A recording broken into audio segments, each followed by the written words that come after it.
Welcome, ladies and gentlemen, to episode 2 of The Platform. I'm here with former Westbrook Warrior and current UAH Charger, Will Noles. Will, how are you, buddy?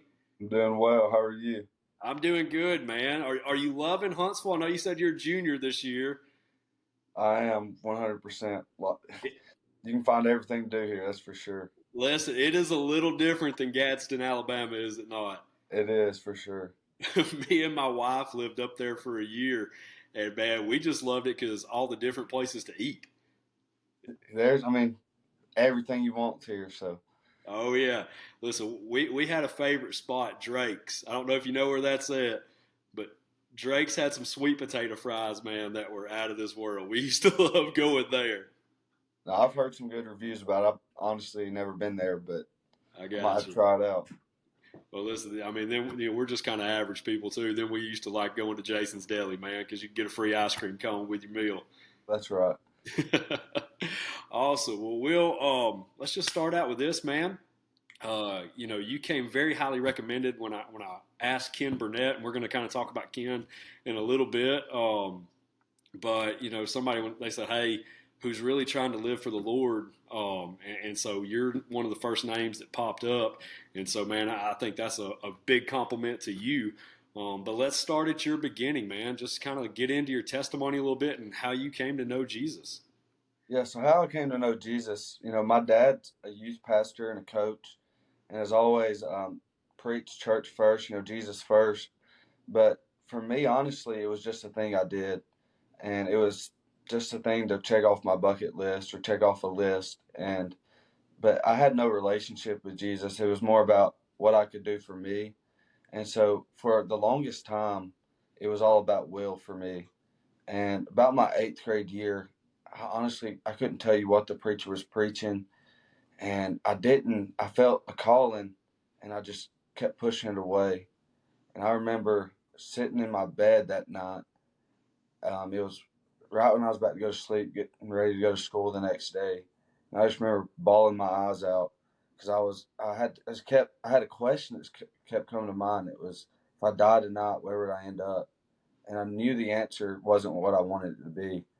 And at that point on, I realized that it's not about me. That it's about Jesus who rose. He shed his blood for me, and that's when it really changed my life. And it really understood that it's not about me; it's about my relationship with Jesus.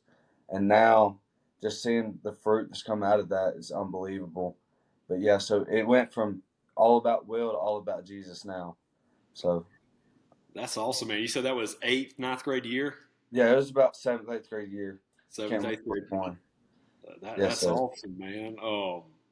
And I think it's kind of cool, because right about then is when you really start realizing, like, oh, hey, I am gonna die. Being a youth pastor and a preacher, that's one of my favorite things to tell people. Hey, 10 out of 10 people die, um, and so you kind of got to be ready for that. Yeah, absolutely. You're not going to escape that one. Death's going to come eventually, maybe sooner or later, but you never know when. That's right. That's right. And I do think it's cool. I think a lot of people get hung up on, knowing exactly what the preacher was talking about. And I do think that's important. But I think, you hit on it very well that you just felt a pull from the Spirit, and that was just God knocking at your heart. Yeah, absolutely. Like always try to listen in, but that day it was just like a fog to me. I mean, truly don't remember. It didn't matter what he was preaching on. All I knew is that Jesus was calling me. That's all that mattered. Well, listen, as a preacher, that's one of the big things. If you can forget what we say, but you just know Jesus was calling you, then hey, then we did our job, and the Spirit was in the room, and so that's always something to be happy and proud of. That hey, that God lets you be a part of that, and I know we're going to talk a little bit about that too, because I know you're doing some things for FCA. And stuff like that, but we'll kind of get there at the end. But let's keep going with this a little bit. So that's seventh, eighth grade year. So how, going from there, and you did a lot in high school. You got to play for a state championship, right? And I did, yes, sir. experience all that. Well, we're not going to talk about that, but let's just talk about how, that relationship with Jesus helped you not only through your high school career, but also now into your college career as well.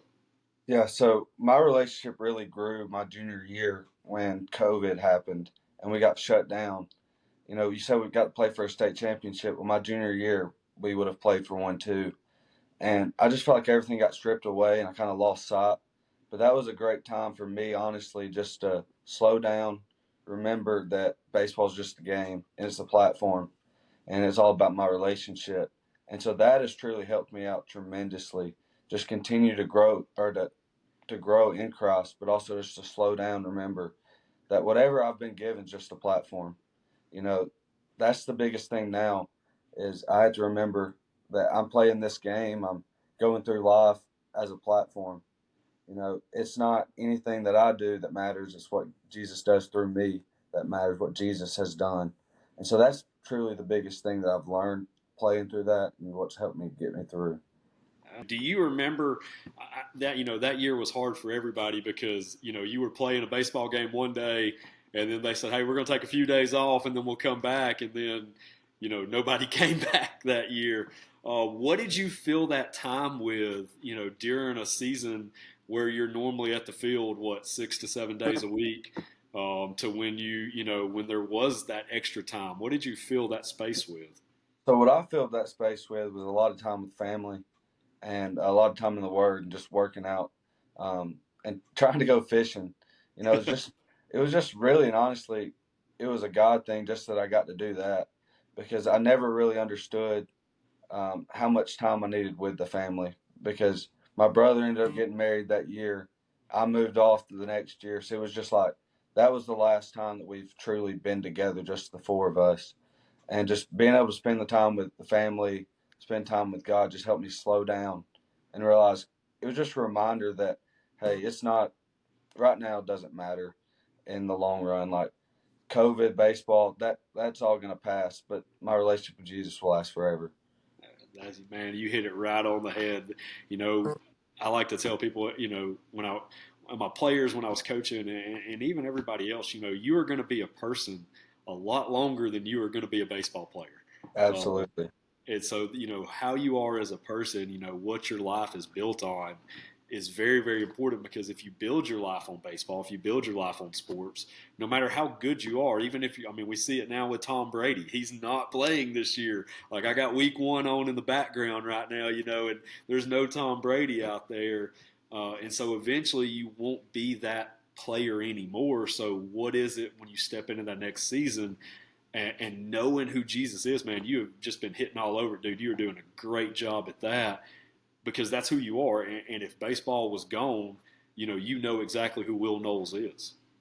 Right. And I always tell people like they're talking to me about baseball and like what's after it. I'm like, it doesn't matter right now. Like baseball is great. I love it. Trust me, it's gonna hurt when it's gone, but I'm gonna be okay.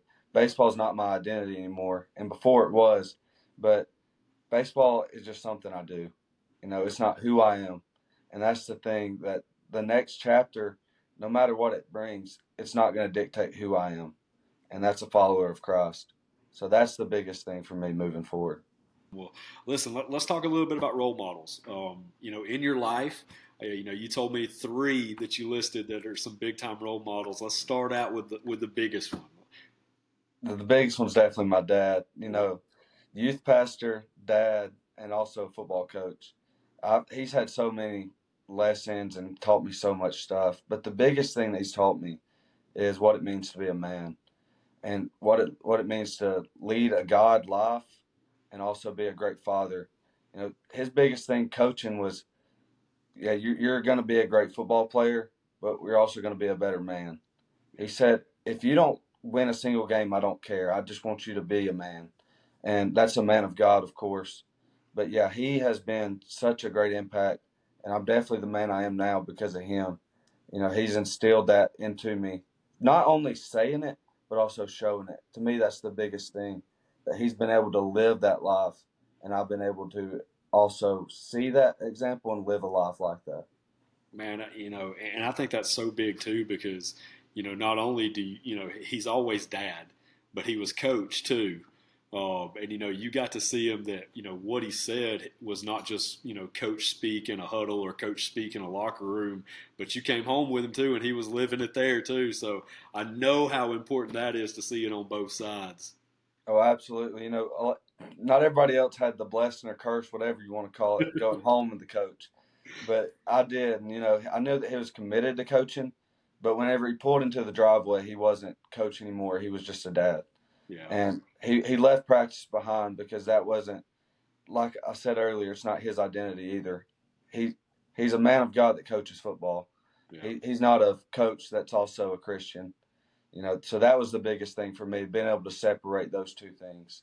yeah. All right, let's talk about another one. Your baseball coach. Yeah, Coach Kennedy, Coach K is what we called him. Yeah, he's been a huge impact in my life. Being junior year and that being cut short, but my senior year we started something with us seniors. We had 10 or 11 of us, and we started having a week. So like my week was, let's say it was week 6. I taught a lesson on week 6, and his biggest thing was it's easy now because we're in a Christian school and we're in a private school to learn the gospel, to share the gospel. But what's it going to be like next year or in 10 years? So that was his thing, was getting comfortable with the uncomfortable early, being able to share with your peers. Because if you can't share with your peers, you can't share with anyone. So he challenged us to get out of our comfort zone, to share. And he was also a man of God first, too. So every Wednesday we did that, and the seniors taught for 11 straight weeks. And then he taught the first and last week. I gotcha. Um, so was that your first time really to ever stand up and kind of teach the gospel? It was, it probably was the first time. I'm trying to think. I did an FCA like at our school, but I want to say it was after that.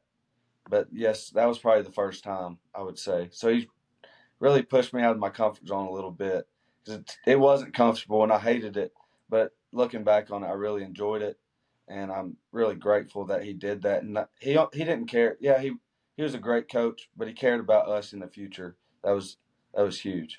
That's awesome. And so I know now too, especially working with FCA, you've kind of got to carry that over a little bit, and you got to teach a little bit more too. So Yeah, I have, and that's been huge for me just to be able to, like I said, being able to speak to my peers. It's a lot harder to speak to people you don't really know sometimes.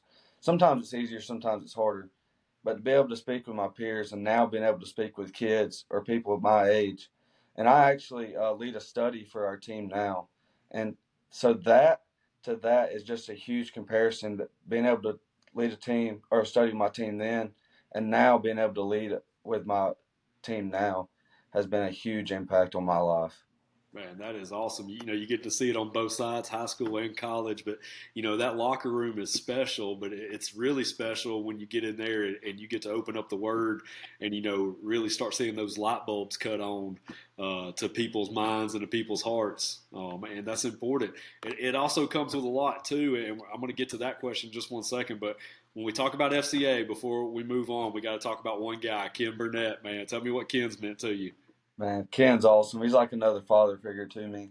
Especially being in Huntsville and me being at UAH. He's just 5 minutes down the road. I can call him if I need anything. But yeah, he has been such an example setter for me. We always preach on 1 Timothy 4:12. Setting an example for the believers, and he has done that 100%. And he's just been such an example of what it should look like. I mean, I've seen it from my dad, but also someone else outside of him, and so it's been great, and he's kept me accountable, and I know that I can call him if I ever need anything. But I also being my boss, it's been great. So he's definitely had a huge impact.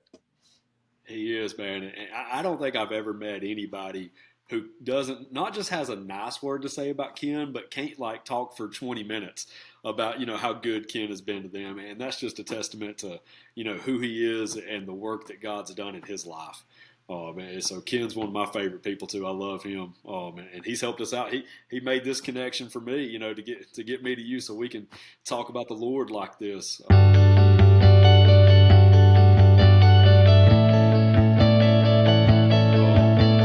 So that's the good, okay? Living for the Lord, we know how it's helped you. You've done a great job explaining that.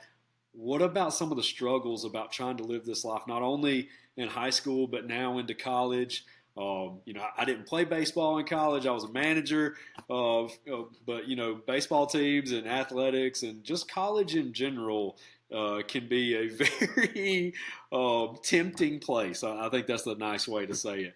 But let's just kind of talk about that. What's been some of the struggles of trying to live for Jesus in that world?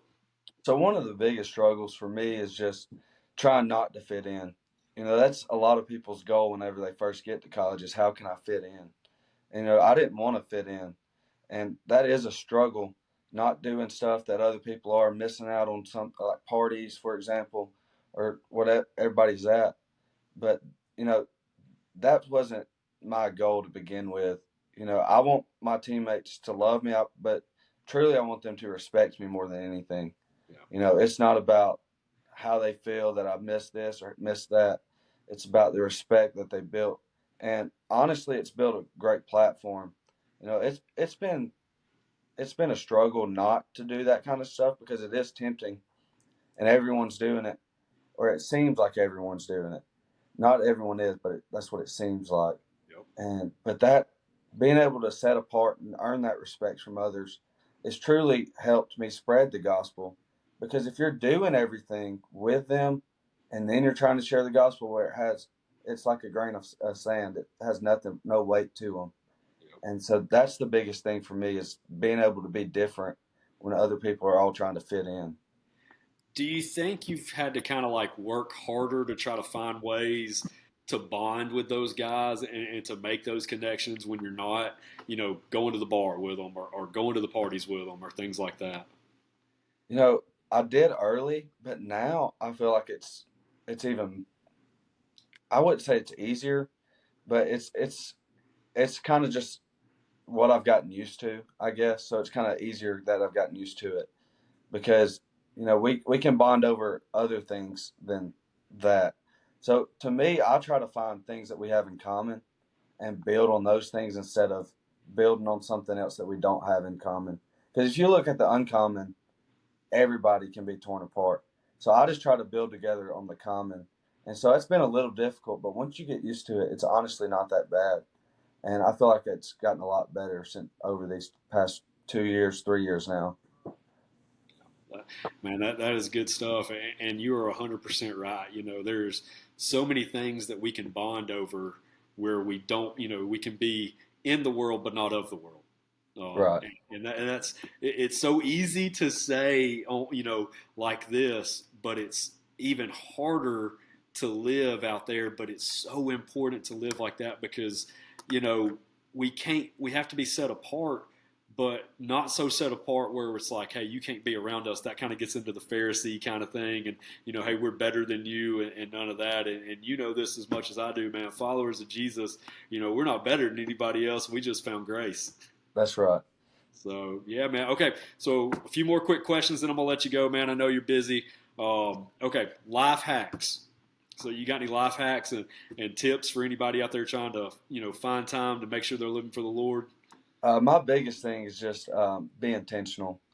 You know, anybody can do anything they want to if they set their mind to it, in my opinion. If you want to get big, you can get big if you work out every day. The same thing is in your walk with Christ. If you want a deep relationship with Christ, all you got to do is put your mind to it. It's not going to be easy, but you just have to be intentional. Have an intentional time that you dig in the Word. You know, if you think you're going to do it just one day, and then you might pick it up one day, like down the road, that's just going to keep being that one day. You have to do it now, and you have to set a certain time. That way, that it just creates a habit. To me, you are what your habits are.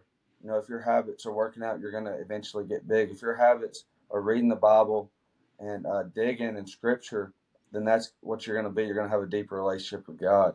So I would say the biggest thing is just being intentional and having a time set for that. That you that when you don't do it, you feel convicted. Yeah. Man, you were right on it, man. That is good stuff.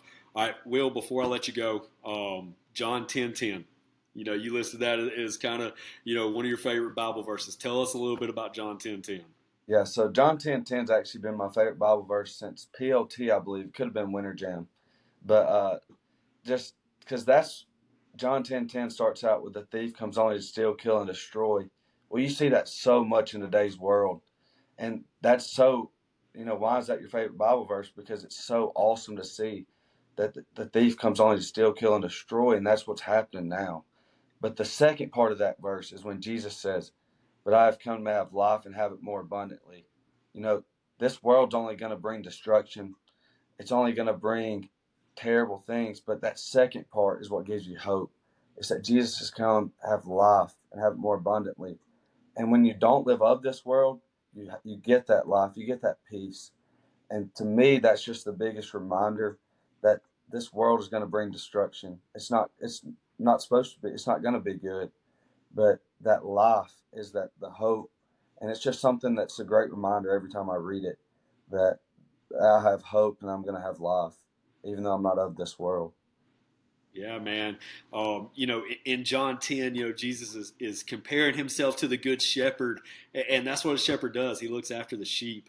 And I do think it's so important that people realize that, hey, the devil is out there to steal, kill, and destroy. That is what he is coming for. He is not coming to make your life better. He is coming to ruin your life. But it is awesome that we have a God and a Savior in Jesus who is standing before us saying, hey, I've come that you can have life. I've come to protect you. I've come so you can hide in me and find rest and find peace. And, that gets into Psalm 23 with leading us beside still waters and all that, man. So, listen, I could preach for a while. That's the preacher in me, it kind of comes out. But, Will, that is such great stuff, man. And I think you hit it on the head. With everything that you've said today, and I can't thank you enough, buddy. But we do, before we leave, we want to offer this for everybody. If you are hearing this and you're thinking, man, I don't have a relationship with Jesus. And when Will said earlier that, hey, it hit me that, hey, if I died tonight, I don't know where I'd go. Side note, it's always fun. Why do we always think about dying at night? Yeah, I honestly don't know because I think it's because of the uncertainty of it.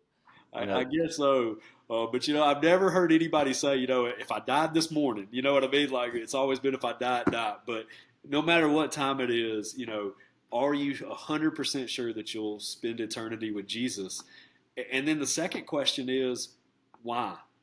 You know, that's one of the big things. You ask people, hey, do you know if you go to heaven? A lot of people would say yes. But the question is, why would God let you in? And if your answer is not Jesus, then you've got the wrong answer. Because he says, I am the way, I'm the truth, I'm the life, and nobody comes to the Father but through me. And so if anybody out there has not had that opportunity, there's going to be a website at the bottom of the screen. It's through FCA, and you can go there, and they're going to walk you through salvation.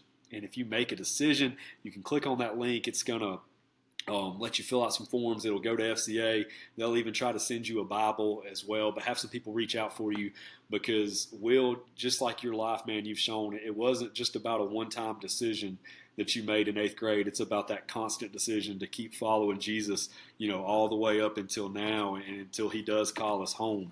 And so that's what we want to help people with. We don't want to help you just make a one-time decision, but we want to help you follow Jesus every single day. So if that's you, I can't encourage you enough. Go to that website, go through the videos. It makes it very, very clear, and it's really easy. It's not a Harry Potter kind of spell where you got to say the words exactly right. It's just your heart and turn into Jesus. But Will, thank you, man. Good luck this year. Try not to study too hard and enjoy college because one day you get to be like us and go to work every day.